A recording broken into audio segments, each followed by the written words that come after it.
जे बाथौ धोरोमानो बुहुमनि गोजामसिन धोरोम एबा भारत हादरनि बयनिख्रुइ गोजामसिन धोरोम आरो बे धोरोमनि जि सिबिनायनि जि सान्थौ आरो सानस्रि बेवहाय मिथिंगाखौ रैखा खालामनाय मिथिंगानि सायाव सांग्रांथि लाबोनाय बे बाथ्राफोरखौ अराय सम नुनो मोनबोदों।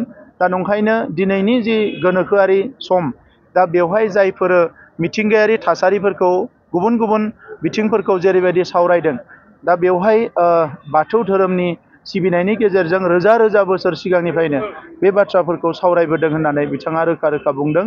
आरो दिनै जों जायफोर बाथौ सिबिग्रा जों बयबो गोग्गानाय मोनदों जे बिथाङा दिल्लीयाव जि गोदानै आसाम भवन जाबावगोन बेवहाय जि मोनसे गखाय न' सिबिनाय बिथांमोननि बेजों लोगोसे बाथौ थानसालिबो गंसे लुनायनि थाखाय बिथाङा दिनै बेवहाय फोसावदों।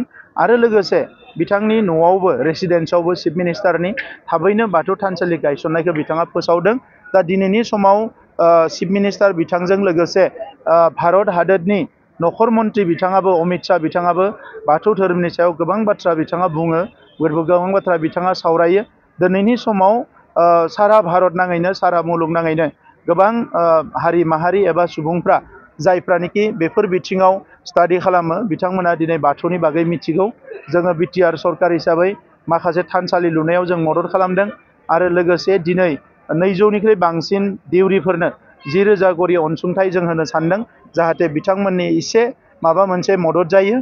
आरो बेजों लोगोसे फैबाय थानाय समाव जेरैबायदि आसाम सरकारा फोसावदों बेबायदिनो जोंबो गोबां थानसालिफोर लुनाय हाबाफारिखौ मावलांबाय थागोन।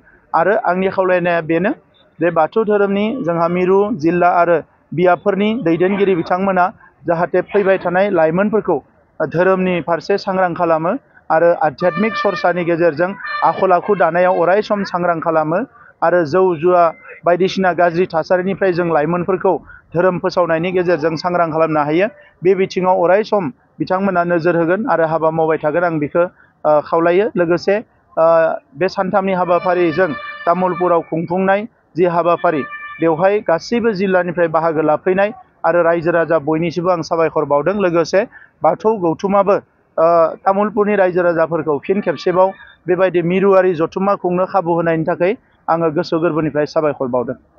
Thank you.